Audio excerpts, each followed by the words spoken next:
Welcome to Reinventing the Tattoo Community. We are beaming out to primarily the app. You can find in either of the app stores, Android or Apple, as well as at community.reinventingthetattoo.com.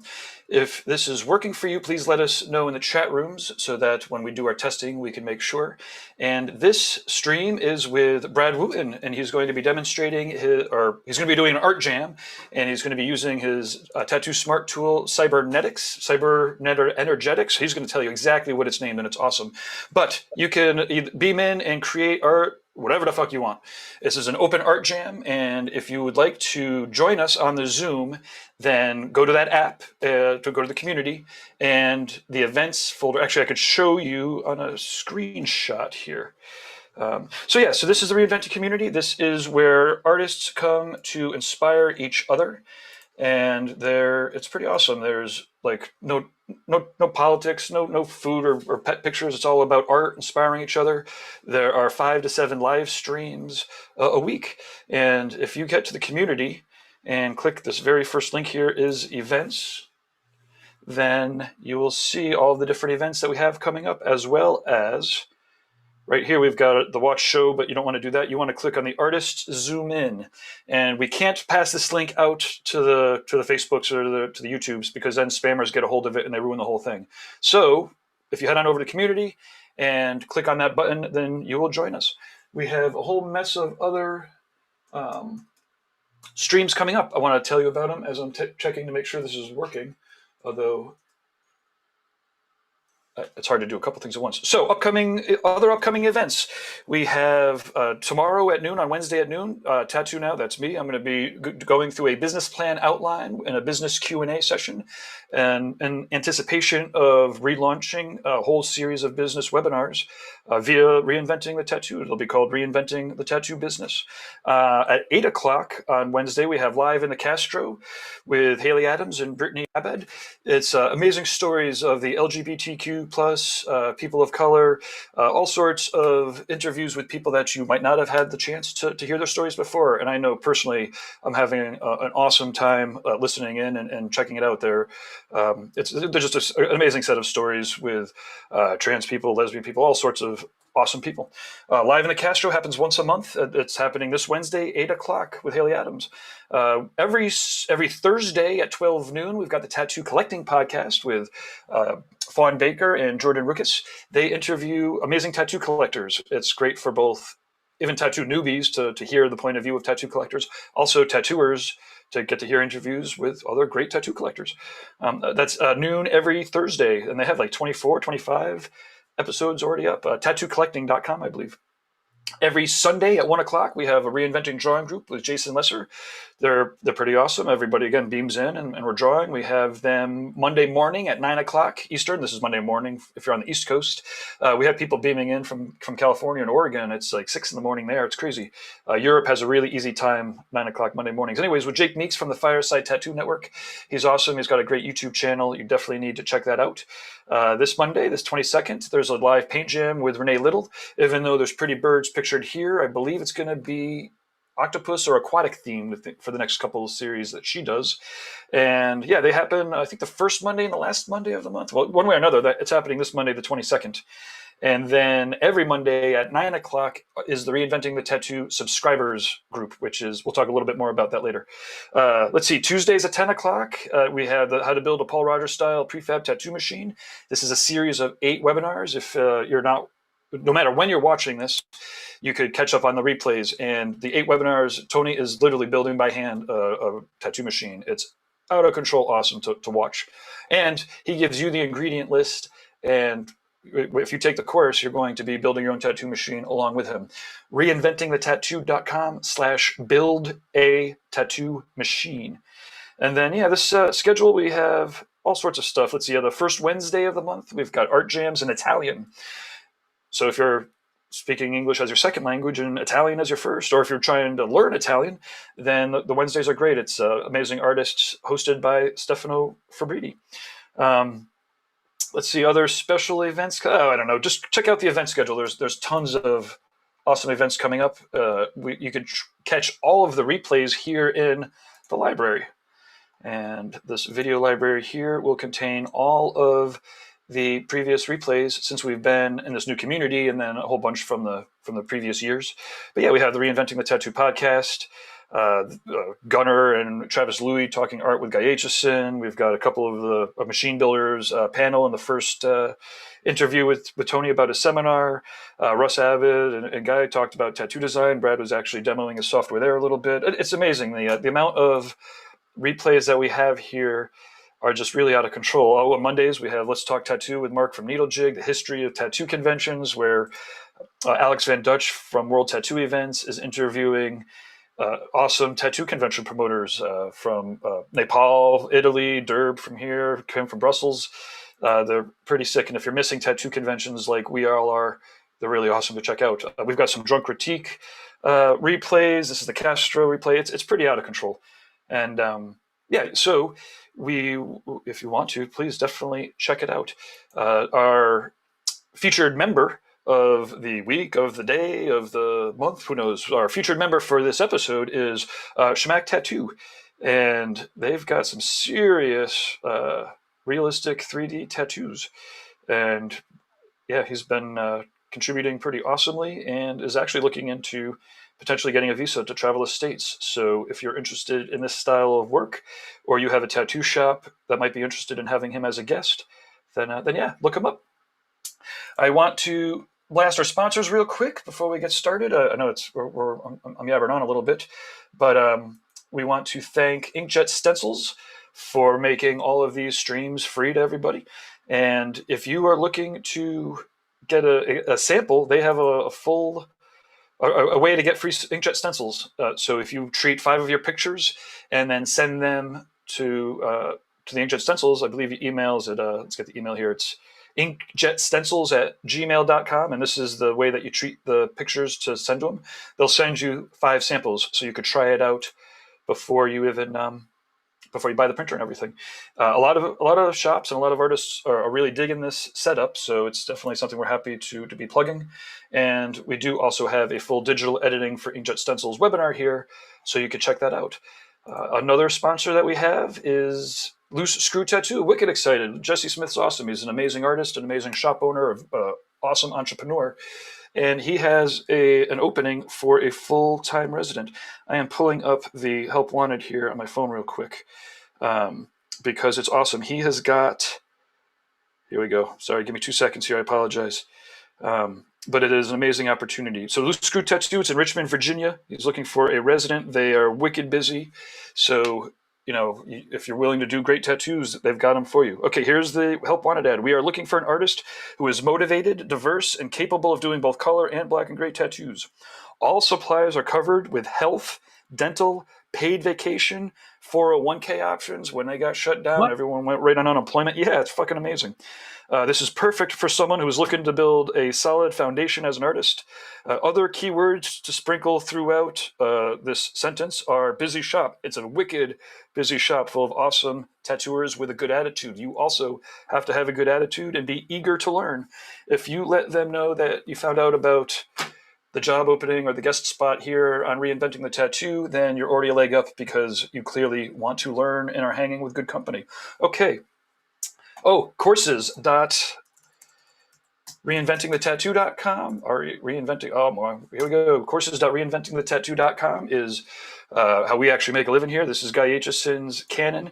It used to be 350 amazing pages of tattoo knowledge in a book with DVDs. And then about 8 years ago, we put it all online. And then part of this whole new technological platform transformation for Reinventing includes bringing Reinventing onto a new educational online platform. So it's broken down into chapters, lessons, all of the webinars are there, and he does exclusive exercises every Monday. So you can join Guy Aitchison and work with him and the whole crew of Reinventing artists every Monday, and they pick exercises out of the canon. Usually they do them in sets of 4 or 5. They did the elements a couple weeks ago. And if you do check this out, there is a way to get, well, I already signed up for it, but you can get some free lessons to try out before you commit. But it's worth the $300 a year, any day of the week. There are also other courses. Bob Tyrrell's got a 10-hour black and gray epic webinar from a couple years ago. BJ Betts, Gogwe size, doesn't matter when he tattooed Guy's hand, Biomech from Marcus Leonard, all sorts of great things. You can't learn how to tattoo here, but you could possibly learn how to tattoo better. No, you definitely can learn how to tattoo better. You definitely make better art, that's for sure. Anyways, if you click on the catalog link here, it's worth making sure that everyone's aware that Guy Aitchison has his own set of products that he sells, fully published, created by himself. He does it all himself. It's out of control. This Biomech encyclopedia took him like 8 years to put together, and we'll probably talk about it a little bit. It's fucking out of control. If you love Biomech at all, then get in it. I think Giger even has pictures and shit in there. Out of control. Okay, so that is the intro. I'm going to fall into the background. If you have any questions, comments, inspirations, I do have a browser fired up so I can do some screen sharing, and I will hop back in to read some of those comments. Let's bring in Brad, and Ricardo's already here on the line. Oh, just real quick to reiterate, if you want to zoom in, download the Reinventing the Tattoo app or go to community.reinventingthetattoo.com, click that events link, and the Zoom link is right there. And we do these often, so once you get it all set up, you won't have to worry about trying to get it all set up again. Well, I'm going to hop in the background, and Brad and Ricardo are definitely way better at art than I am, so cheers. What's up, man? What's up, buddy? Yeah, not too much. Just pretty excited about this session. I literally just got your brush set. Just picked it up. Oh, cool. Awesome. Yeah. Have you touched it once? I did just now, man. I'm really digging already how the patterns, no matter where you lay them down, middle of the screen, or you can put one right on top of it, and they're lining up perfectly. That's incredible. Yeah. One of the only changes that I thought that I would update to it was just making the minimum sizes a little bit larger. Because sometimes I just notice people are like having to scrub for a little long to get. People are wanting to do these big gradients of fading patterns and things like that. And well, that would just be easier if your brush started out at a larger size. I was thinking about increasing that. That was pretty much it. That was the only thing I've really seen. Anything else people have been using it for. Yeah, I'm really looking forward to check it out today with you, man. Yeah, I've got this little view set up right here where I can pretty much show anyone anything that's curious about it. Is there anything that you've been working on recently with the tools, with the brushes? Well, let's see. What can I show?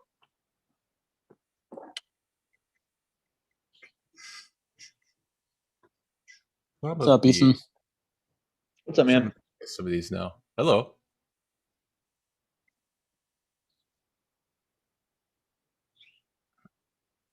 Where are you beaming in from, Ethan? Is this your first time on one of these streams? Yeah, on first time on the Zoom. From St. Louis. Awesome. And where do you tattoo? It's called Denwin Art and Design. I'm still a little bit in my apprenticeship right now, so. Awesome. That's great. Oh. Right on, man. Welcome. Well, thanks. Fresh meat. All right. Yeah. Throw them in the grinder. Yeah. And are you able to share your screen or show off some of your art with us, or? I'm still kind of getting this all figured out right now. I just kind of wanted to come in and see about the Zoom meeting and check your guys' stuff out. Awesome. Cool. Well, thank you very much. How'd you find out about it? So one of the guys that tattoos at the shop, suggested Guy Aitchison because I've been really interested in Biomech for a couple of years, but I didn't really know where to turn for the artist, and he suggested Guy Aitchison, and then right off the bat, I was like, okay, this is it. So yeah, he's pretty much the foundation of that. Yeah, I went ahead, got a membership, and have been trying to run the curriculum and stuff. Oh, hell yeah! Have you joined any of the Monday exercises yet, or? I'm gonna be doing that here soon. I was just telling my girlfriend about that yesterday, that I'm gonna start doing that in the morning ones. Mm-hmm. So awesome, very exciting. Yeah. And so, how can people find you online? Do you have an Instagram, or are you on the posting up any pictures in the app? No, not yet. Like I said, I'm just really kind of getting fully into all this right now. So cool. But I'll be getting some stuff together soon. Sweet. What kind of stuff do you do? I like to do a little bit of realism, some abstract stuff. I really want to get more into the Biomech, like neo-traditional type stuff. So Cool. that's kind of everything pretty much. Yeah, a little bit right Mhm. now. Just trying to dial in one particular style while I'm learning tattooing as a whole. I had a little bit of traditional training like oil painting and stuff, but that was about 10 years ago. So I'm trying to. I was making music and stuff, and once I decided to put that down and take art up again, I pretty much came into an apprenticeship, and that's where I've just been for the last about 6 months or so. So Rad. I've been picking up some oil paints for the past probably like about 10 years or so, man. Really Yeah. starting to get into it now. It's a lot of fun, dude. A lot of fun. Yeah, I loved oil painting when I did it. I picked up some other stuff and it kind of took my attention away from it. But I've been, I re-upped my set. I got all my a little limited gamut of colors and some mixer and knives and all that stuff. But I just sit on it and I don't know what I want, what I would hang on a wall. That's my biggest question about it, because I've gotten so entrenched into some of this kind of workflow type of thing. Well, it looks really cool, man. The way it's complementing the body already, it's fantastic, dude. And like so large scale too, You know what? I need a sketcher. There we go. I like these starting off with this better. Oh yeah, cool. Thanks. Yeah, this is something that was kind of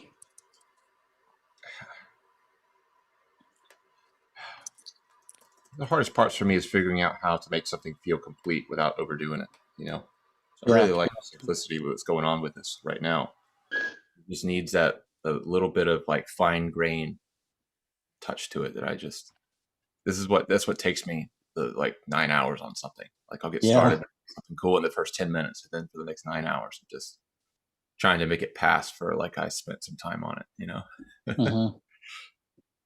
So, Yeah, it's Brad, do you want to introduce yourself to everybody? Let them know a little bit about your history and what you got going on. Yeah, sure. If you don't know, my name's Brad Wooten, I guess. Wooten. If you're from Alabama, Wooten. That's it. And I made a brush set a little not too long ago. It's got some. Let me pull it out here, and it does some wild stuff. Let's see here. Let me pull this out. Yeah, that's cool. Do some of this.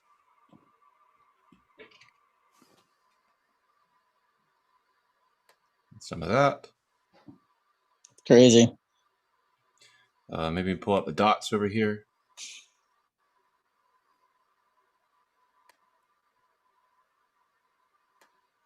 Got this. I really like nano right here. Okay. So kind of it's actually it's a pattern from architecture. I forget the name of the I don't know. At some point, I knew the name of whoever came up with that.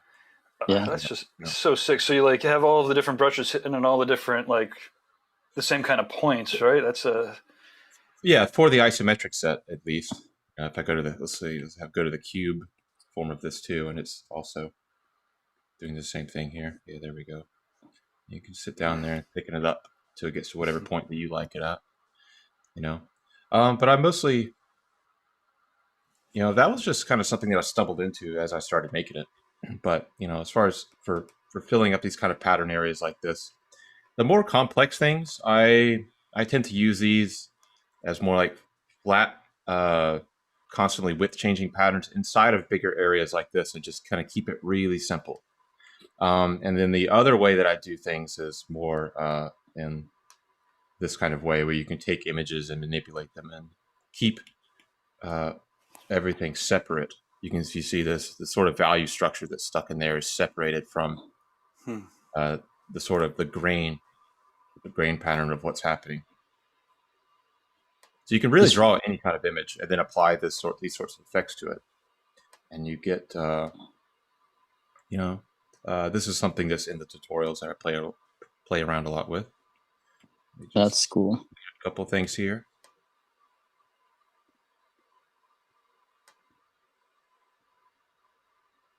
Yeah. Yeah. You see how the values stay the same. I can make this as large or small as I want. That's wild, man. Yeah, there's a lot of. It's pretty much the way I've been working in Photoshop, but I just kind of found some ways to translate it into doing it in Procreate. Because I don't want to sit at this big computer the whole time. Sometimes I just want to go and recline on the couch at the shop or something. Mm-hmm.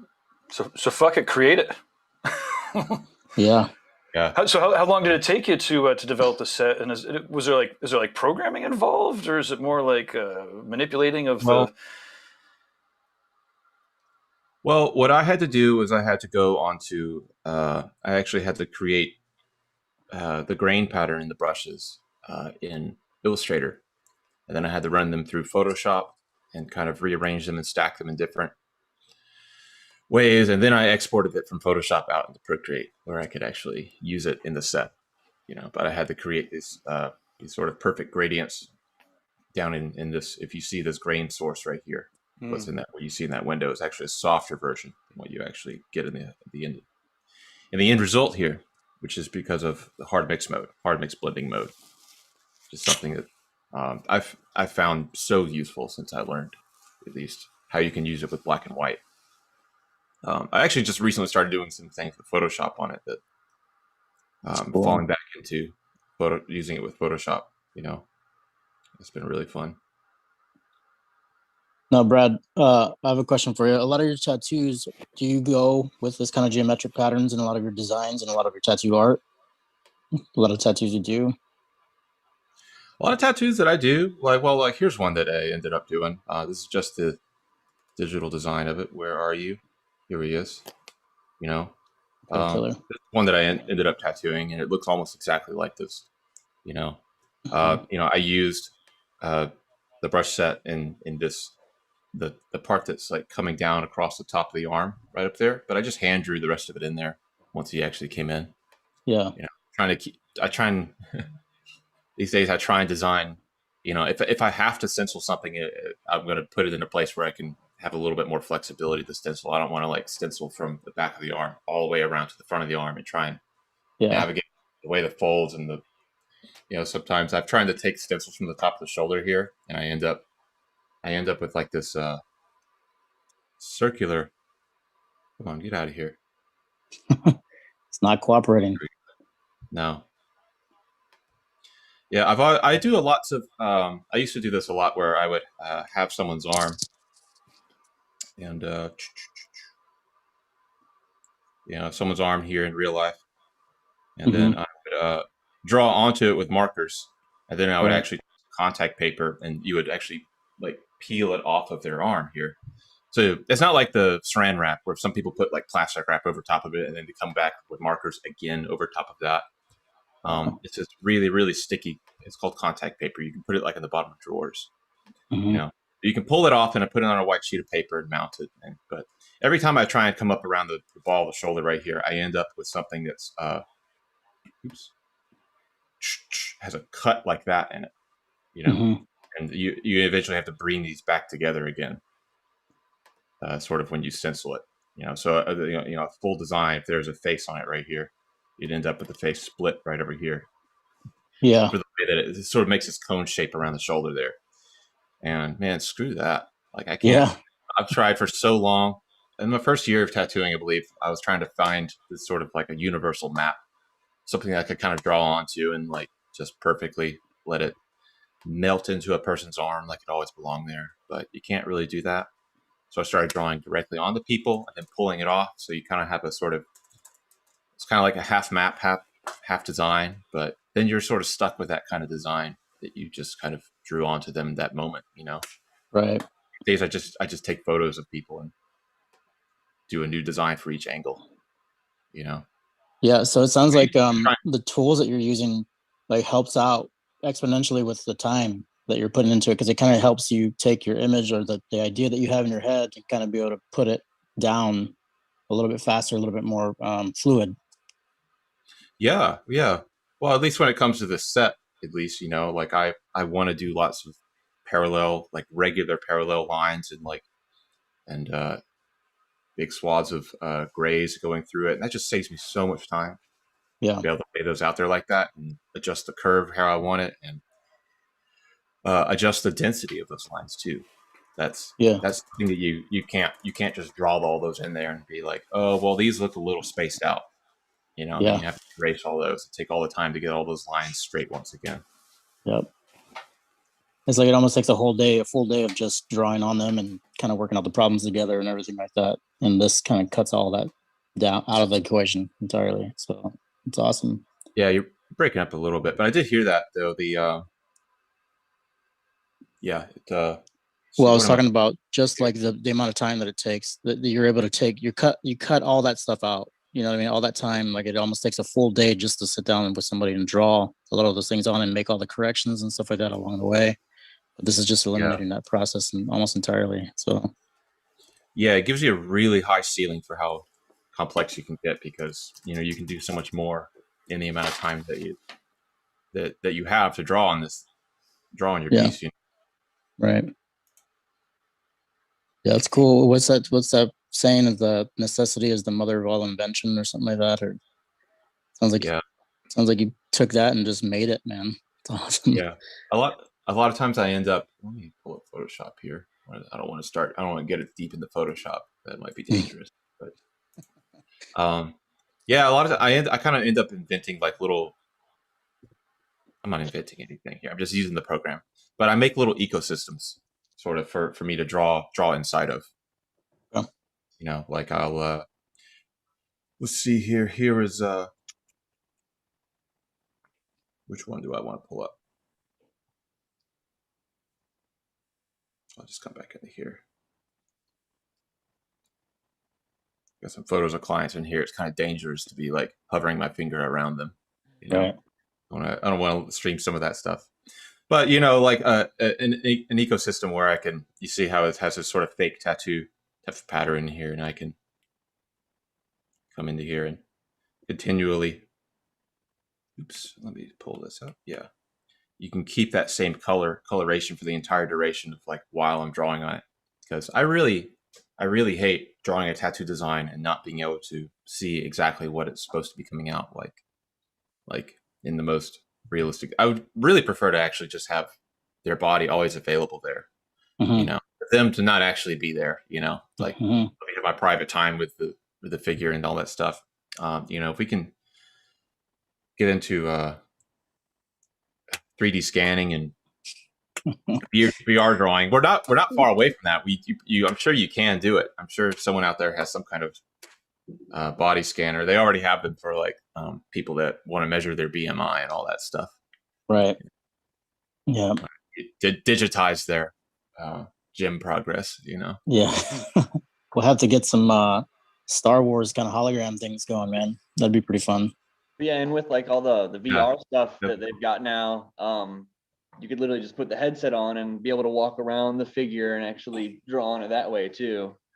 That'll be wild. The tricky part is going to be taking their body and like moving their arm up. Yeah. And stretching those things, because all of this expands so much when you get to doing that. Yep. There's this invisible seam, I swear, that runs about like right here that you you don't see it from this angle, you don't see it from this angle. It's only when they lift their arm up do you see that. And there's just so much expansion and stretching that happens right there. That's, most of those body scanners are not probably making an armature inside of the shapes that they're creating from the scan. So yeah, they have a little further that we have to go to get just there. a little bit. Yeah, it'll be pretty wild when they do it, man. Yeah. Well, hey, I mean, if it stays stiff, that's fine too. Just hold it out there and take a scan. You just have to draw on their arm or their body flagging, like a Cirque du Soleil acrobat or something. Yeah, so I think what you were talking about a little bit ago about trying to make the image as real as possible was you're manipulating the cast shadows and like those different tones that kind of come through on the contour of the body in comparison to where the light source is coming from is what you're meaning by that, right? Are you talking about with the sort of tattoo skin effect? Yeah, that's what I was, because you had mentioned a little bit ago about how, when you draw a design on an image or an image of a person, you don't like the way that it looks kind of flat or not cohesive, I think is like that. Cool. Right. Yes, exactly. Like that, That's the difference. Yeah. Right. You're That's talking awesome. about the difference right here. Yep. That's Yeah, exactly yeah. it. It's really, this is actually really something simple. Really something really simple to do. If you have your original image of your, you can even just use the protoplast models Yep. too. But if you have this, you just set it on top, and let the tattoo pigment sort of be like below it down here. Okay. But you do have to do couple things. You have to turn it, this layer onto multiply, then duplicate it, and set this next one to lighter color. Now, go to hue saturation, turn down that brightness. Where is it going up? Is that right? Oh, I don't have my black layer on there so you can see it. Anyway, it was up here. Then you turn this down. Let me go ahead and undo that so that will be clear. All right, so you just change that from multiply to hue saturation. Bring down that brightness. You can see it start to work right there. You turn down your saturation. That's it right there. So, Nice. you know, Amazing. to me, that's just, it's easier for me to see, like, I mean, you know, when these tattoos heal up, your contrast just gets crushed immediately. I will say, though, like, this doesn't work as well if you're going to have shading in it. So if I were to have, let's say, let me just draw a big blob right here. I'm going to blur it out so it's all very soft. You can kind of see this sort of cutoff period. Yeah. Right there, where it starts to kind of activate, and the rest of it is sort of warmer. It's kind of blending in between it. So if you see, if I turn this on and off, it kind of hits this, it sort of bottoms out a lot of times when you have this layer on top.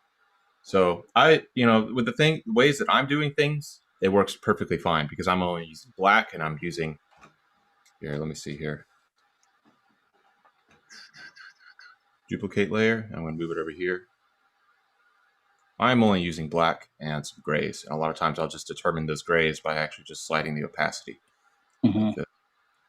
I mean, and if you make something, if you see this clipping mask down here, it's actually just a little white outline that fills in the body, and you can actually turn clipping mask on everything above it. Okay. To Killer. stay inside of the silhouette of the figure. You know, so you can you can really rip your pencil back and forth across there if you want to have a stroke that's got some energy in it. You know. Yeah. Yeah. Well, man, you've already shown me like so many different things in Procreate that I had no idea how to use. So that's awesome. Nice. Yeah. Hey, I do have all those images you sent over. Should I fire up maybe some of your tattoos to show off your work a little bit? Yeah, I can. Yeah, yeah. I'm much better at talking if I have like a little contact point about it. Well, yeah, obviously. Okay, so this is the demo I'm looking at here, right? That you sent over. This is these are screen grabs from the trailer that I made. Yeah. Oh, So we they definitely got to get that video. Okay. We could post up a trailer to the video in the community for sure. Okay. Ah, look at that. Oh man. Nice.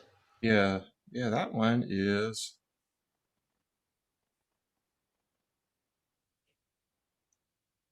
Here it is. Yeah. There we go. Yeah. This one here was made with the set. That's great. Yeah. What I actually did was I did enlarge some of them to fit in the side of here, but let's see, I used all the things I had shown you before, except I used it with color too as well. There's also this other section inside of the set. It's this kind of constructor set, where it's basically you can get the top sides, the tops and two left and right sides of the sort of isometric cube pattern, and that was how I was able to actually create all these sort of differently lit panels. Separate some of the parts out of that, you know. I have how about this? Time-lapse replay. This is fun. Cool. We can scrub through this a little bit, kind of see some of that progress. You guys still hear me? Yeah, perfectly. I have some audio problems here. It's hard to tell. This is cool. Love all the watching some of this live creation. We're actually after this, we've got a phone call with Android Jones. to maybe work on a paint party with him. You guys know Android Jones? Mm-mm. I don't know. Look him up on the YouTubes. Okay. Andrew? Android Jones. Android Jones. Okay. I'll write that in a note real quick. Yeah. He does a lot of like live art creation, with DJs and people tripping out and parties, and he also works a lot in VR. I think Does he do the like the projection mapping type stuff? Yeah, he that does. stuff's really cool. He's out of fucking control. He's as big as guy is in the tattoo world, Android in the psychedelic world. Yeah. Right. All right. And this I'm almost back looks like the tipper type visual sort of stuff. Exactly. Yeah. It's so yeah, be on the Equinox, March 21st. I think we'll have a Android Jones party. Well, we'll see. I got to confirm everything up. I'm probably just spreading vicious rumors on Brad's time here. Sorry. I'm back. I think I fixed my audio. You guys can hear me still. Gotcha. Yep. Yeah, somebody's got a little Cool. bit of a crunch. I don't know if it's you or somebody's got a beard, but Oh, it might be me. I'm sorry Yeah. about that, man. Let me move it out of the I way. think it's me. yeah, cool. So is this brush set an available brush set though? That geometry one? Mhm. Yeah. We're gonna. Yeah, find out. this is all the same brush set. It's called Cyberfluidics. It's on Okay. Tattoo Smart. Okay. Cool. Came out like probably about a week ago or so. Awesome. Yeah, I've been playing with that sort of stuff, but just to do it is so hard to just get everything straight the first time, and it's such a time-consuming process. Yeah, for sure it is. Yeah. The way that I at least like to kind of start off by using it is by, you have those really complex patterns, and I like to start off with like a really, really thick and bold one, and just kind of find like a sort of a base note basically, and then come in inside of those, and then do your finer like one maybe two more patterns inside of that. But then as long as you can actually you keep your layers separated, you can do all the fine tuning that you want. Sure.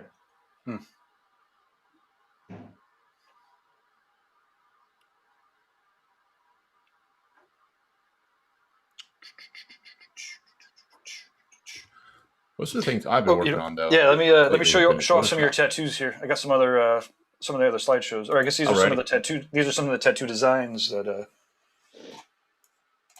are done with this. Mm-hmm. Wow. So wait, is this Well, no, this these is are not just tattoo? these are just designs that I've done. These are Okay, just this is designs tattooed. that This is I've done. tattooed. Yeah, cool. This was this is from 2017. This is just Nice. digital. Wow. Yeah. I like all the flow around the collarbone on that last one. Yeah. The way Mhm. that it dips in with the flow of just the shapes. It's so tricky to make it look believably flowing on the body. Like, I just had to eyeball it. That was Like that line there is fucking out of control. Yeah, right. Mm-hmm. well, remember it's digital. This isn't Right, this right. isn't a real one. Yeah. Dang. Now you could totally make this one with the brush set. Absolutely.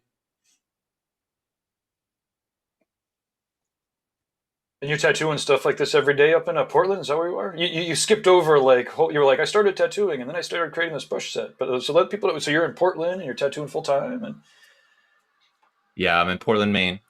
Portland, Maine for now. Yeah. That might change in about a year or two. where would you go? Yeah, this is also a really old one. So this is like, where would I go? Yeah. Any idea? I mean, Probably back down south. I've been gone from home for about 15 years. Mm. And I've got, I really love it here, but I don't know. It's gonna be cold been as a fuck right long now. time. Yeah. What were you Down saying there, about this? it is. Some of these images are from a few years ago when I first was kind of stumbling into some of these techniques and things like that. And you see here, I have like a circular sort of substrate kind of pattern that I'm working with here. And, we I'll be able to release some more different kinds of patterns this way. I tried to mostly create this set to be really versatile for how some people might really enjoy using it. Like the isometric part of the whole set, I really enjoyed. So the organic area has been But some of these circular patterns that we had going on there were a little bit more specific that we might be able to release in something later on. We got Patrick from Wales beamed in. Hey, Patrick. Hi, Gabe. How are you? Hi, Brad. Hello. Thank you very much for doing. What you doing? For doing this and also creating the brush set. It's quite something. Oh, sure. Awesome. That's awesome. That's awesome to hear. With my face buried into it for so long, you just lose perspective, and I have no idea how good something might be until I run it by, 1,000 people. I used it, but I've been hearing great things about it, and that's exciting. What's that? I used it the other night for a reinventing the tattoo exercise. So what it was incredibly useful for was using it as a shortcut to create texture. So just as you're doing on the leaves there, I used, I think the skin one, and that was a. Oh, I know. Yeah. I saw that. I saw you post that. I tagged you. Yeah. This one down here. Yeah, it's a hexagon pattern pushed through like a wave filter.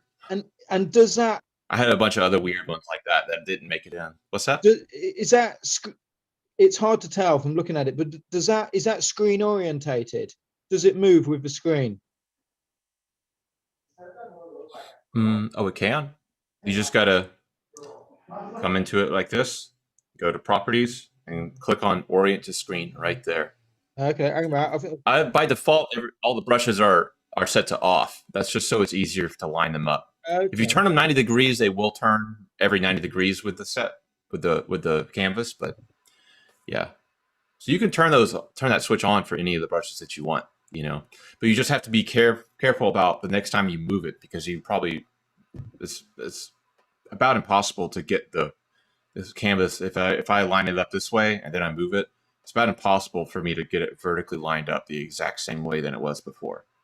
Understood. If you plan on if you really want to stack the brushes that way. Yeah. There are other ways around it, depending. Like if you already have something that you like, you can duplicate the layer and do some filtering and adjustments to it like that. But yeah, I to be honest, I thought it was rotating with the screen, and it was on the small brush. So obviously my mind was playing tricks on me. Well, like I said, so let me pull this up here. So if I come into it like this, if I turn it 45 degrees, it still won't. But if I turn it past 45 degrees, it is going to turn. You see how it's turned this way now? Now, if I turn it 180, it's going to line up, with your screen this way. Right. So where is that? Properties you take?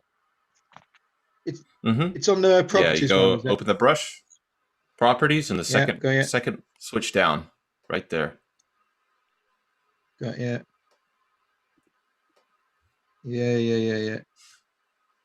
Use stamp, second switch down. Orient to screen. Okay. But awesome. Done. Yeah. I found it really useful for getting like the curves on that. I don't know how well you can see that, if at all. Oh, hold on. Let me get you on here. Can you see? Can you do that, Gabe? There you go. I saw the image that you posted. Yeah. So it was like a grey background. Whoops. There you go. A grey background, and then I can't remember, the external one, and then the internal, and then erased to get the white at the top, erased with the what's it called? And then just worked over it with an airbrush. And it's to create an image that accurately, I just couldn't do it. Whereas just for a shorthand of it's got to look approximately like a crustacean texture. It's just perfect for it. Really Yep. good. Yeah, it's awesome to see people see you getting some use out of it. The Yeah. oops, sorry, messing around with this here a little bit. Yeah, and you gotta. I have to be really careful with it too, because everything can get really complex really simply. Yeah. Or sorry, really complex really quickly. Yeah. You know, so yeah, like sometimes like tattooing some things that the brush will make it can get pretty dangerous. You know, like put myself in a position where someone's expecting something that I cannot do. Yeah. Yeah. So so whilst you can whilst you can draw it on Procreate, there's still has to have that conversation still has to be had with a client. Look, this is, I can't actually I can't actually tattoo that, but you get the idea. It's got to look something a bit like Right. that. Yeah. Right. Oh man, that's still, for me at least, that's dangerous. I don't even show them what. I don't ever try and show them something more complicated than what I could do. Right. Yeah. Yeah. 'Cause I just don't even want. I don't even want that to sort of be like in the cloud of ideas or something. You know? Yeah. Yeah. That's another reason I do try and do these types of like showing it literally on the body, because it's not so much for me either, but it's also for them. Mm-hmm. And for me to present something that, well, a lot of times what I'll do is I'll do the drawings for people, but I'll actually take a screen recording of it and do a time lapse. Procreate does it automatically, but I also do it on my computer. And but they'll see all the blood, sweat, and tears that goes into a design, and it'll be clear what it would sort of finally look like the entire time. Yeah. And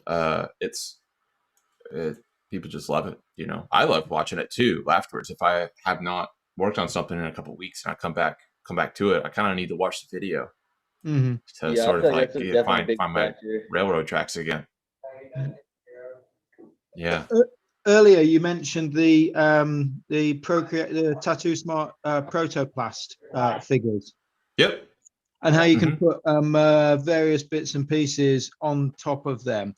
I have done it once or twice following your tutorials on YouTube, the Tattoo Smart page. But I do with a protoplast. Have you is it got to be on a white background or something like that?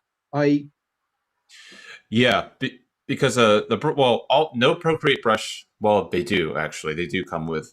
You can do two colors in a Procreate brush, but for what we're talking about, and for the way that these protoplast brushes exist, what you want to do first off is you want to.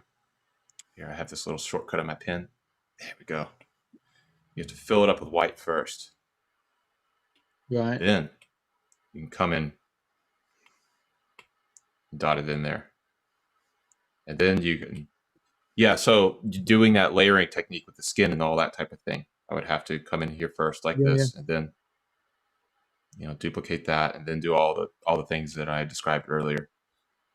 Yeah. On how to get the skin effect working correctly. Right. And that. But yeah, that it has to be a works okay. solid layer. Right. Okay. With you. Mm-hmm. And then let's see, what was the other thing I found? Oh yeah,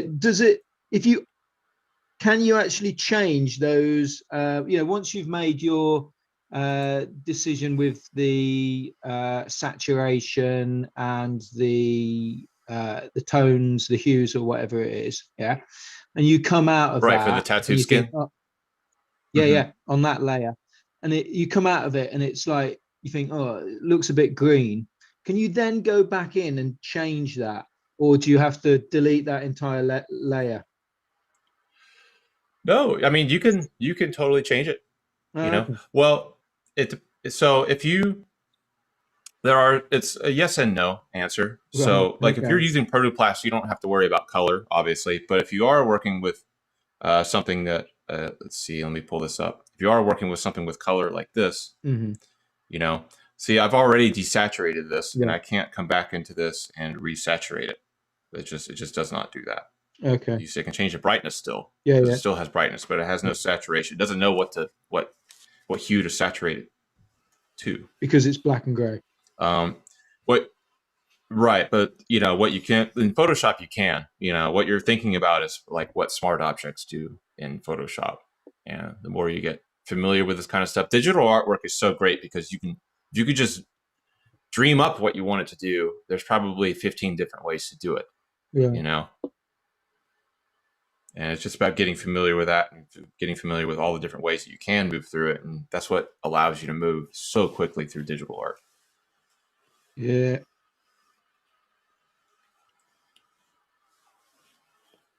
So on the tattoo smart thing, you said create 2 layers, fill one up, and then merge it down, didn't you? Was that it? Yeah, here. Yeah, here. So you got a picture of someone right there? Mm-hmm.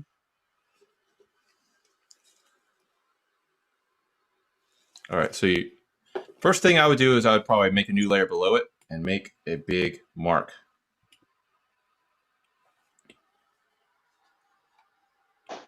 Like here we go. Let's make a big one like this so that you can really see what's going on. And your skin layer should be on top, set to multiply. Oh, bloody hell. Oh, about my Apple Pencil's going out of charge, so I've got to use my finger. It's not liking it. Go on, let's make a few layers and then come on. Hey, there we go. Right, so on the layer below Protoplast, make a big mark, yeah, on say black. Mm-hmm. Make sure it's just make it as if there were going to be a tattoo there. Okay. So like 100% or bigger than that. Okay, so it doesn't really matter what it is, does it? Just some sort of scribble, yeah? Yeah, it's something that you can see. Okay. Yep. Okay, and then layer 2. So I've got that's on layer 3. Yeah. My layer above that is a Protoplast. Okay. So. All right. What is that set to? What's the blending mode for your Protoplast? Should be multiply. No, normal. Change it to multiply. Yep. Yep. Right. Okay. Got that. Yep. What is going on? What is this layer on top that you got? That's the one I'm going to fill in open white. Up your layers for a second. Yeah. There you go. All right. That's your Protoplast layer should be filled in with white behind it. Yeah, no, I'm just going to do that now. Yeah, hang about. Come on. Yeah. So that's that one. Plop. And then, oh God, how did you do that? That one, layer 1, come off it. Layer 1 goes on top. Yeah. Then merge down. Like so. Yeah. I can't see it at all. Patrick, if you want to turn down your brightness to like 50%. Oh God. Right. I don't know if that's easy or not, but it looks like you put your Protoplast. Okay, maybe there is something there. Okay. Because it looked like you just used white for your Protoplast model. Oh, it's right. Okay. It's just like beige, isn't it? How do I, Gabe? How do I turn down the brightness? Click a bunch of buttons. I don't know. Are you on a iPad? You might be able to just like drag down from the top. Yeah, you're getting there. Yeah, there you go. There you go. Brightness. Ooh. Yeah, that'll help us see it. There you go. Thanks. Then we go into, where were you? You're on that one, weren't you?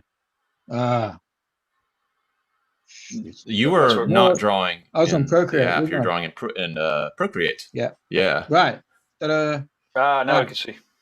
Yeah. Okay. So the what's it called? Protoplast is beige. Yeah. That's on multiply. Yeah. On level 2. Yeah. How's that? So what's next? You should probably use black for the Protoplast is the thing. Oh, okay. Because if you use a color that's lighter than black, like then it's gonna look like you're looking at it through mist or fog. You know. Okay. Right. Right. Rats. Okay. So I've got to get rid of layer 2 then, haven't I? Just clear that. Yeah. You're being very So patient. very simply, this is the way that you should create a protoplast layer. First, fill it with white. Yeah. So you make sure that you take a look at your layer and make sure that it's white. Yeah. Fill it with white. Okay. So that's layer 2. Fill that with white. All right. Yeah. Check your layer. Yeah, that's white. Perfect. Yeah.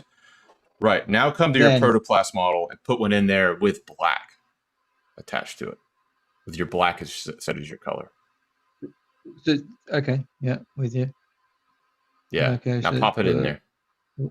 That one done. Come on. Okay, they're going in there. If it's blue, it's already selected. There you go. Now change the blending mode to multiply.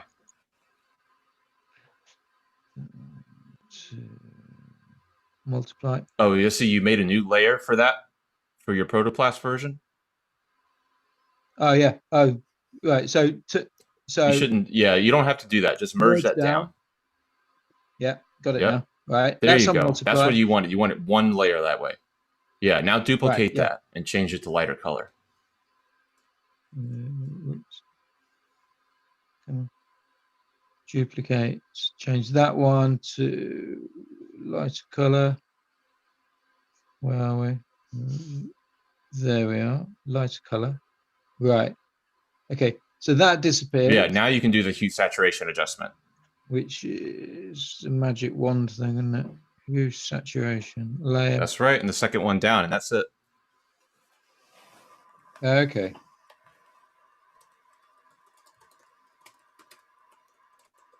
Right.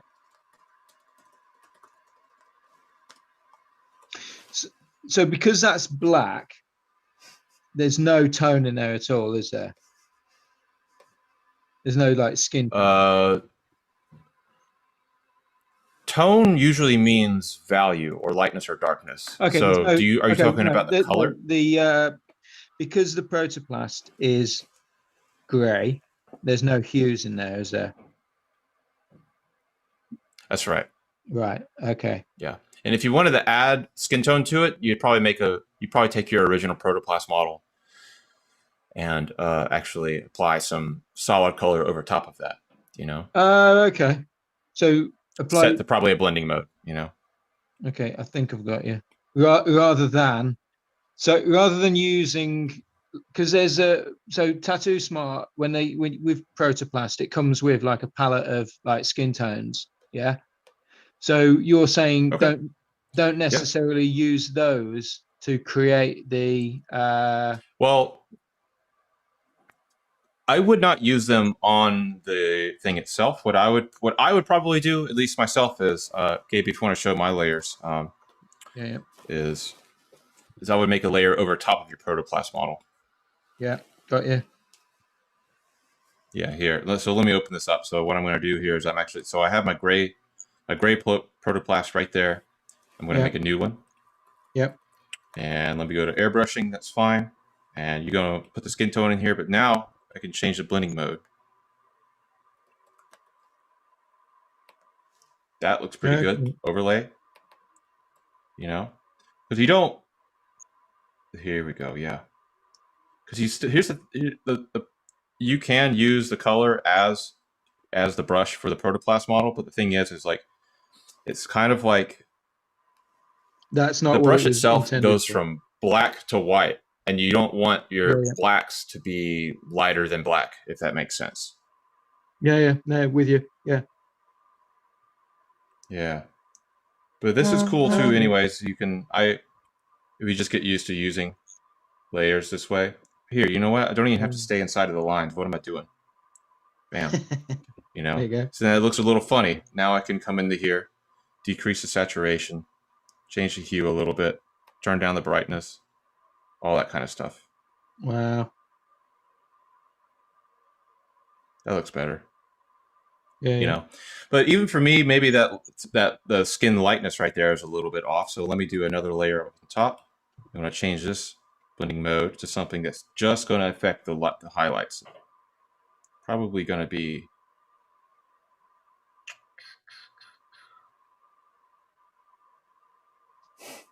yeah, maybe just a multiply and turn down. There we go. Turn down the opacity on that. So there's 100 ways to get towards this, you know. Cool. I do have a question in from the chat room from, if this is who I think it is, he's a sick tattooer. I can't pronounce his name, it's Greek. Konstantinos Gregorius. Okay, what about those empty first brushes on your Tattoo Smart set? They seem empty to me.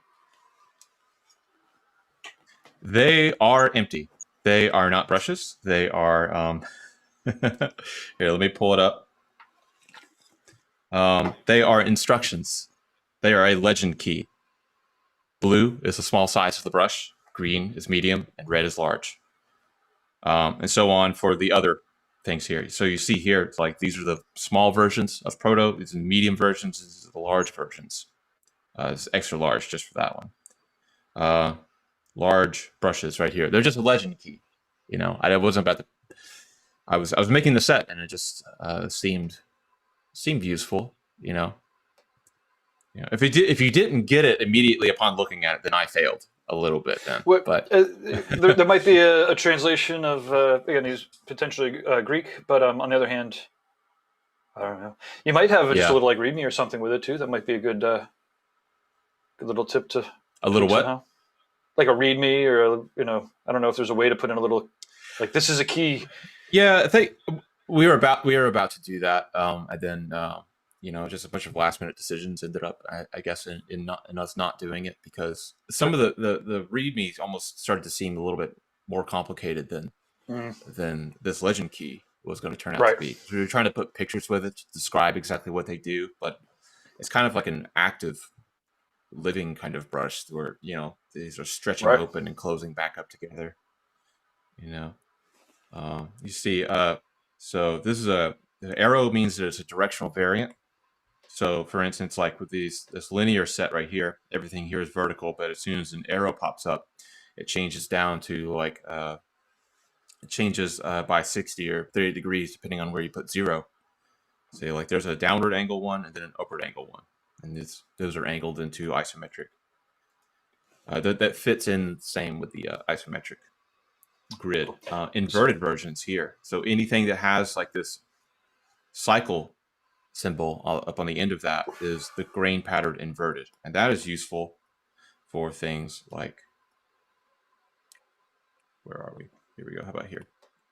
Things like this. So here's the standard one, and here is the inverted version. See, one is like more like the center mass, starting out from the center mass, the other starting out from the line edge. But you can also, if I start with the center mass, and if you erase with the inverted version, you see sort of push and pull, and you don't have to undo and try to redo what you did before. You can still manipulate it. Cool. They said thank you very much. Okay, it's like a walkthrough. Thanks a lot. I hope that helps. Yep, it does help. They thought they did something wrong, but knowing this is great. Yeah, it's supposed to be that way. You'll also see the empty spaces for the families, and it's the reason I kind of put these little family markers like right here in there is because when you're scrolling fast, you just kind of I just keep a lookout for like a big black right there, and that way I know that I'm changing chapters. Because there's like almost 300 in this list here, and to be able to do this and quickly identify exactly where you are every little bit helps.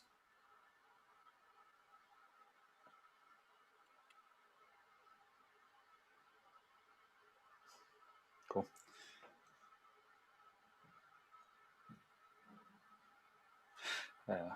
I have your tattoos fired up here too. Let me. It's now a good time to go through your tattoos, or yeah, cool. Sure. I also have something interesting I'm working on in Photoshop. If you guys are interested in that later. But yeah, go ahead. Okay. Well, so let's go through some tattoos, then we could do that, and then probably be on about an hour and a half then. Well, this is awesome. I'm not going to shut anything off. Yeah, sick. Yeah. Oh, so this is like a series. You have a little series of these, or yeah, cool. Well, yeah, no, I just sent you. I didn't know which ones you would like to use. I have a few photos of that So that one. Oh, that okay, one was these are the really same, yeah. popular. Yeah. Yeah, it's a slightly different one. That one's got a little bit more chaotic inside of it. Mm-hmm.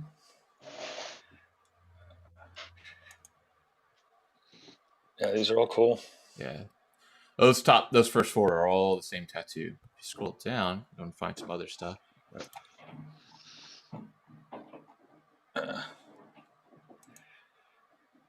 So cool. Have you ever caught up with Marcus Leonard or? Mm-hmm. I try to get him to talk to me. Yeah. He's doing his own mountain biking. Yeah. Getting He's taking pictures of mushrooms. yeah, I do. I catch up with him every like third or fourth time I try. Yeah. Yeah, seems to So really it's enjoy his fucking time wicked. outdoors. Yeah, he Wish I was does. It's nearby things like that. Yeah, guys similar too. They like make sure that they carve out the family time, the outside time, and then they fucking do their art like fucking Mm-hmm. double time when they do it. And guy doesn't sleep. I don't know about Marcus. Yeah, guy So cool. does not sleep. No, not much at least. I mean, he sleeps. He's got to sleep. Everyone's got to sleep. But yeah, no, at 3 o'clock in the morning, I'll catch up with him, and he'll often be like, I'll be getting up at 3 or 4, and he'll be sending out the last of the packages sometimes. And especially during the Christmas season, that was out of control because he does it all himself now, and so he ships out everything and does all his tattoos. I mean, he's not tattooing as much now, but I tend to get the same way, but the more I do it, the more I unravel, and I have to like really back it up. Start trying to get myself up at like about 8 o'clock and going to bed before midnight and all that for me to. I don't know. It's so much harder for me to be organized. I like the morning time is so precious to me. I love being able to be up and having just that clear-headed space where something about the light. I don't know what it is, but I can sit down and not think about anything else and just do my emails and go straight forward. But if I start waking up late because I'm staying up late and I feel like I'm behind on everything and it's just not the same. I always feel like I'm trying to crush things together before it gets too dark. And I do like working at night, but I get really obsessive over projects and like I'll burn myself out for being on something like this brush set, It's been how long did it like how long and how many hours like out on it. Is it what countless hours and 6 months ish or I don't know. Well, that's probably about how long it kind of took me, but the thing is like a lot of the time was just trying to developing it was not so bad because I knew how I wanted it to work, but adapting it, say like if you look at all of these little samples right here, like I can't control the way that the sample brush looks in this, and I have to like kind of finagle with the settings to find a balance between like to find the right way for it to feel exactly the way I want it to, but also for it to appear in this menu thing right here exactly the way I want it to. Well, and not only that, but weird. Not only that, but like doing it so that you could use it is a completely different beast to making it so that like anybody else can use it. Yeah, mostly just making the patterns recognizable in this list right here. Like being able to come in here and like there's all these little subtle settings on rendering here. If I take this and I mess with that, I come up here, like they will they won't be right. A lot of times it'll come out where you can't even really see what's going on. This little sample. So a lot of it was that. Cool. And you said you had a new project or something special you want to show us? Oh, I just have something on Photoshop something new that I've been having. Yeah, so having some fun messing around with. Let's see here. Let me get this out of my way. Where is my Wacom pin? I have all these pins sitting around out here. Yeah, this is something I've been working on for a little while here. You can kind of see this text. I did before have the Alan Turing pattern inside of this kind of tribal type of pattern here, but I'm trying to find a way to squeeze both the Alan Turing pattern into it, which is a sort of choral pattern, along with the type. And we had an earlier version here. This is actually, let me see here. I can actually. Oh, that's cool. Like the black on black. Dude, the clients must fucking freak out. Oh, let's see here. I like when they do like black on black layers, but they'll do sort of like a color burn thing. And then over the darkest dark, it'll switch and flip flop, you know, between the blacks and the grays. Say that again. Yeah.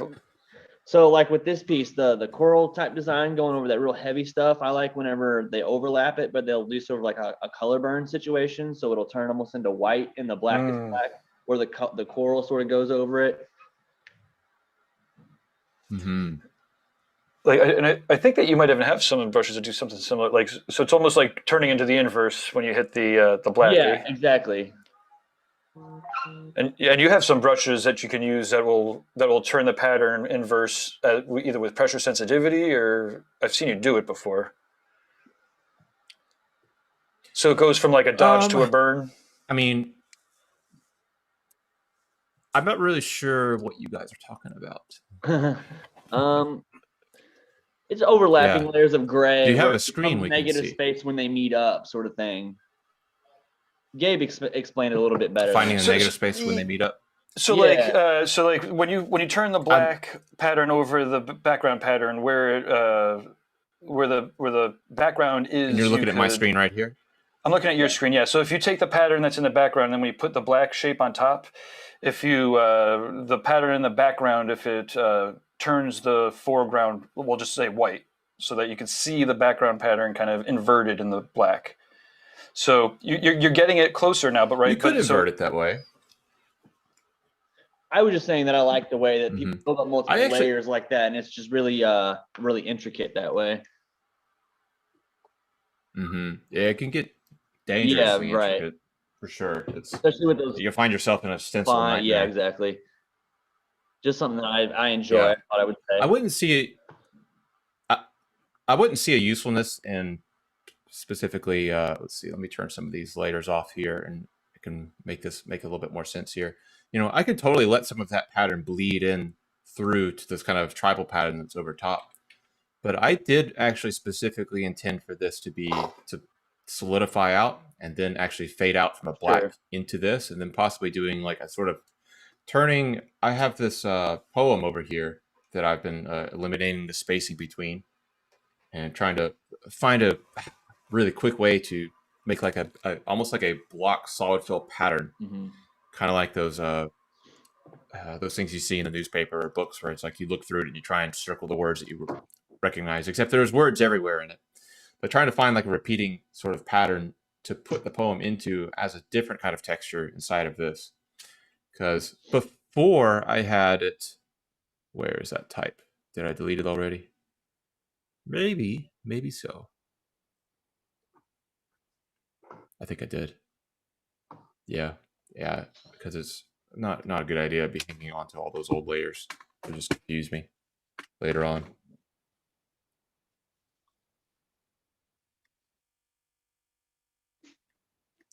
Yeah, this thing is a little Pandora's box here. I should probably get out of here before I'm unable to speak with anyone as I'm trying to like swim through all that stuff.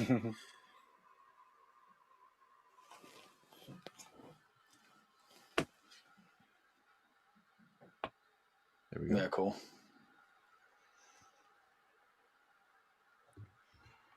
Yeah, eventually I want to start. I mean, I have been streaming lately, and the things I've been doing do make more sense. Or some of the stuff that I'm talking about here, it makes more sense if you watch those streams, but they're very slow. And it's very much like exactly what the process really looks like, which is tedious. And you have that that's on Twitch. Is that where you're making those streams? That's right. Yep. I'm gonna try to find it. What's your? You just Brad Wooten on. B.E. Wooten.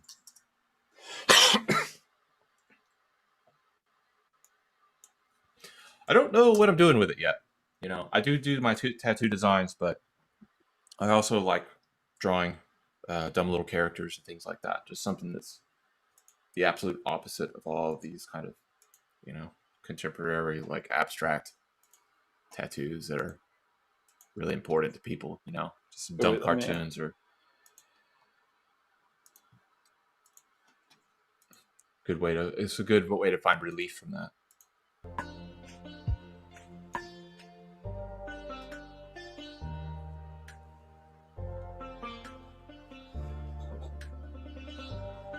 Is that a seltzer? Yeah. If you're, What are we if taking you're, a leaf yeah, for the yeah, it rest is. I of promise. Got my own voice coming in again. You Let me might. skip.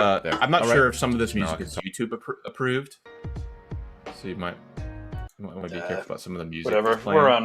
There you go. Okay, I'll chill it. I was gonna say we're on the reinventing the tattoo app. Who gives a fuck? But I'll turn it off. Yeah, we want to talk over it anyways. Probably. Yeah. Let's see. This was probably the stream before this was probably more interesting than this one's. Where that one's the one where I was working on the same project I just was. Let's see. Yeah, the one right. No, one before that. This one. Yeah, right there.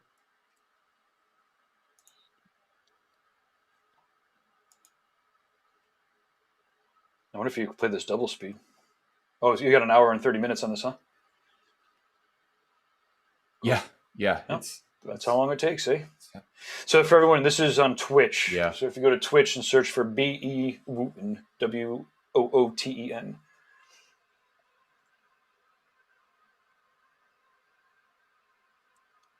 Yeah, these are cool.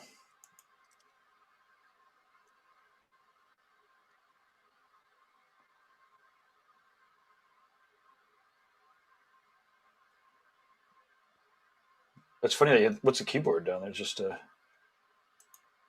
Oh, it just shows me what I'm doing with my hand. You know? cool. Oh, okay. So you Occasionally get I'm all your making some shortcuts. actions and things like that. Oh, Yeah, so awesome. that people can read and see what I'm doing.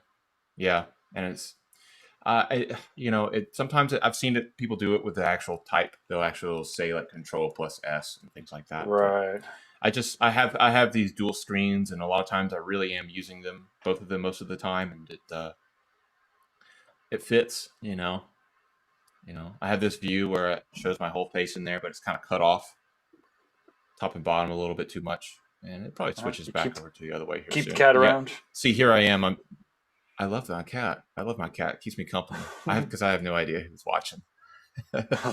People pop in the chat sometimes, but it reminds me of where my head should be. That cat's my little. It keeps me grounded. Keep doing it. Keep going. Yeah. You can see here I was putting the texture up inside of the tribal pattern here.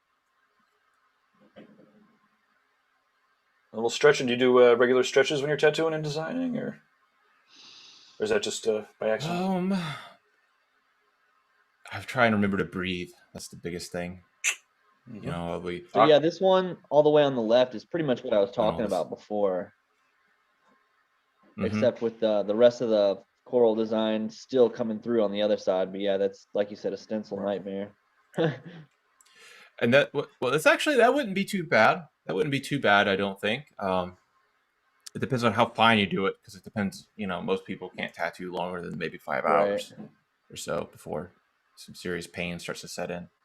But that would be a really simple thing to do. I'm doing something that is hard to do here, which is to put the gray space, put the black and the gray in the pattern inside of that design, and not have to like duplicate that thing. So here I've made an actual that. So the image on the left and the right are the same image. It's just so I can see them both separately. But the image in the middle is a smart object version of that layer, so I could draw directly into that, and I'll have the results of both of those show through. It's probably unnecessary. I think it's just the only way I could think of on the spot. Bruno's in the chat room. He says this is great with a thumbs up. Bruno's a sick tattooer and awesome artist. He does the Spanish art jam. Thank you. So everyone speaks Spanish. Oh. I don't understand any of it except for the laughter. Particular font. Yeah. You understand laughing in all languages. I understand the laughing in all languages and cerveza, but other than that, and claro. Yeah.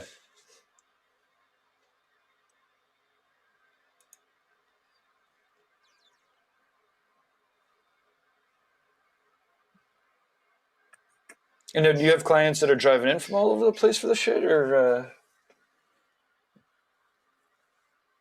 are you tattooing mostly Maine people? Or yeah, I have. Oh no, well, it's. I mean, I do have Maine. People who are local if they aren't interested in this kind of thing, then they're all over it. But I do have also lots of people from Seattle and California and Europe is also a lot of this stuff is popular out in Europe. All of this kind of black work Sure. type of They're thing. not getting to the States this last year, though, no? Yeah, no, I was being really hesitant about taking on some longer distance projects last year, but now at this point, I'm just, What you going to do? You can't. I have to move on. Yeah. I mean, the thing is, if you're tattooing one or, even two people a day, like your exposure and risk is fucking so less comparatively to the other things that are going on. Yeah. I'd probably be less at risk actually just tattooing people flying in like once or twice a week than being in a shop and tattooing 4 people a day, 5 days a week, Right.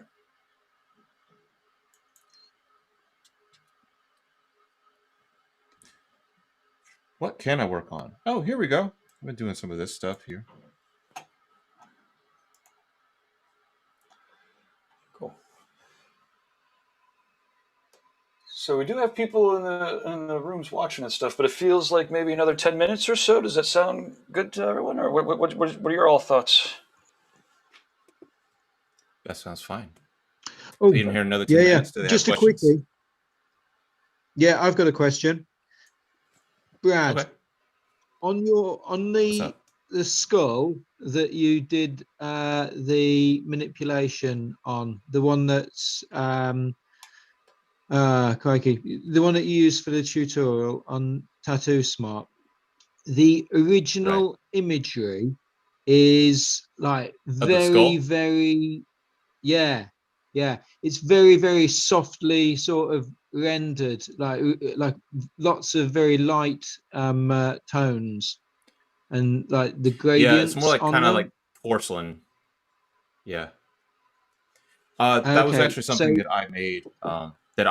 And I sculpted it in Blender, and I've turned it around. I use it for it's like my skull that I use for anytime I need a skull and certain light on it. Right. But so I find it really useful for this kind of stuff. Huh? Go ahead.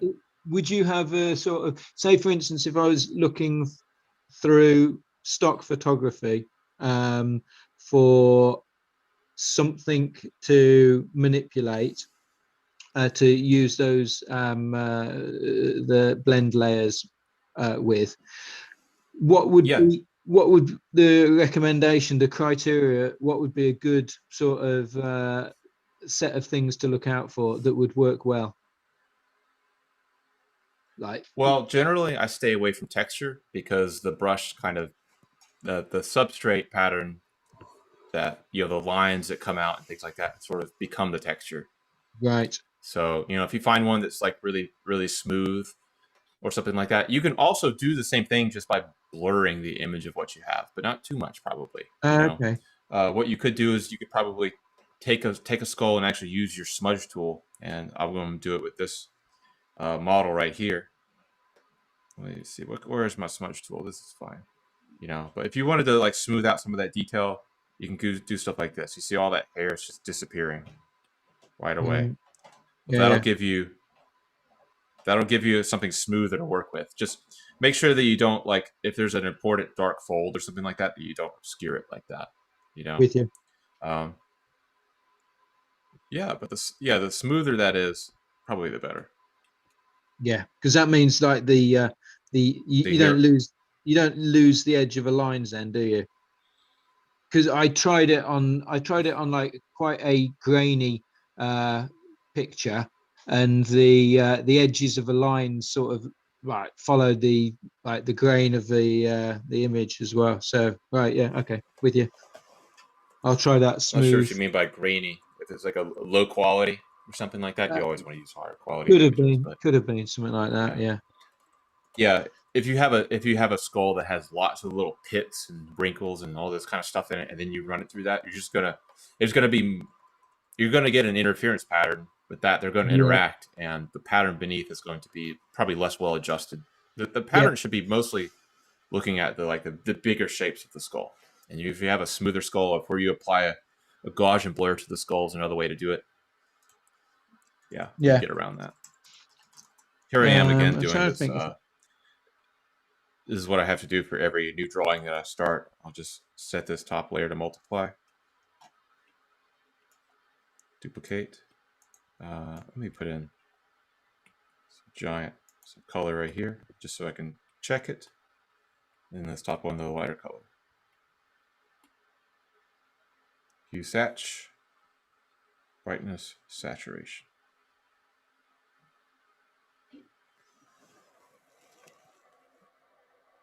Maybe go a little bit lighter, just in case I want to go darker. You'll lose some quality, lose some information in the image if you go really dark. If you go totally black, you won't be able to bring it back. Yeah, yeah, So yeah. let's go a little light. And then I like to do this. I- I like to grab them both like this, swipe across both of them, and then hit group. And it's always a good idea to actually name these things.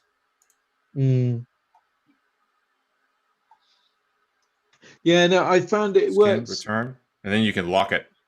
Complete. What's that? It works really well with photographs, doesn't it? I just struggled trying to get a. I didn't persist long. I struggled with the protoplast people. That's all. But yeah, on photograph, it was all right.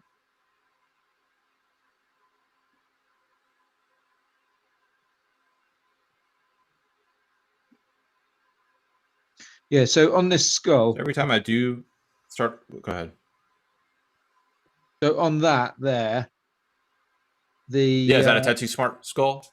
Yeah, that's the pile of skulls. Looks like it. So Yeah. there you can see the sort of the grain here. You see and the there. texture that's affecting it. Yeah. Yeah, yeah. So if you go up to your magic wand tool, Yeah. if you're on that, if you have that skull layer select, you can go to your magic wand tool and do a Gaussian blur, and that'll you'll lose some of the edges between stuff, Yeah, but awesome. it'll be fine. Yeah, yeah. No, no one would know. Yeah. Awesome. All right. Thank you very much. Much appreciated. Yeah. No problem. Yeah. I won't do that now because I didn't save it.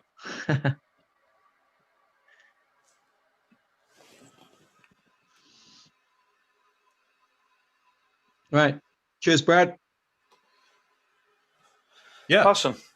Well, this was exceptionally informative. People dug it in the chat rooms, and I am sure people are going to dig the replays. Patrick, you want to let us know where you're beaming in from real quick, and then we could close it out with Brad. I am beaming in from a very small village in West Wales called Narberth.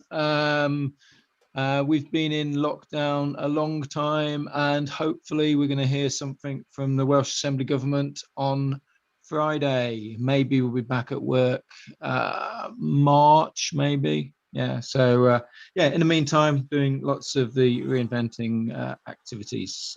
Yeah. So all Awesome. good. And how can people find you? I am on Instagram at Patrick Boothman. Yeah. Awesome. And Thanks again for. Yeah, go for it. Yeah, you're right. Well, thank you very much for always tuning in. It's always a pleasure. And it's always, like I said, I do love Wales. It is a beautiful country. I'll definitely get back there to see you someday. There you go. Cool. And then, Brad, yeah, let's hear how people can get a hold of you, plug your set. Let's people remember the first thing and the last thing, right? So. Right. Yeah. Well, you can find the set on Tattoo Smart, and you can find me on bradwooten.com. Pretty simple from there. Everything else branches out from it. My Instagram, all that stuff. You know, I live in Portland, Maine. Maybe soon. Probably maybe a couple years from now, Alabama or Atlanta. Sometimes I make trips out west, but I've had a lot of things going on, and recently I won't be traveling for a while. So. Awesome. Well, hey, thank you very much. Guy had been beaming in. He said it looked awesome, and so far, all kind words. It's really inspiring and ecstatic to see you do this shit, man. It was fun. You did great work years ago when we first met, but man, you fucking just keep killing it, which is awesome to see the progress. So now we're at the awkward part where at some point I have to click the end button. But thanks again, everybody, for watching. And oh, you know what? I'm actually going to close this out with a little teaser from the Build a Tattoo Machine workshop that we have going on. So I'm going to play like a minute of that, and then I'll end the stream, and we'll go from there. Well, hey, thanks again, everybody, and we'll catch up soon. I think I'm going to play this video. Here we go.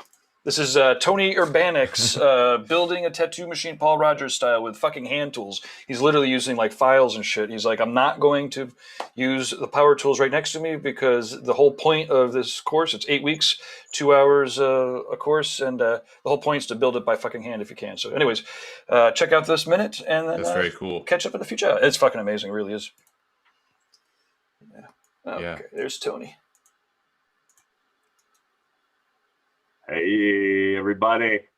Welcome to number 4 of our Paul Rogers, how to build a Paul Rogers tattoo machine style tattoo machine.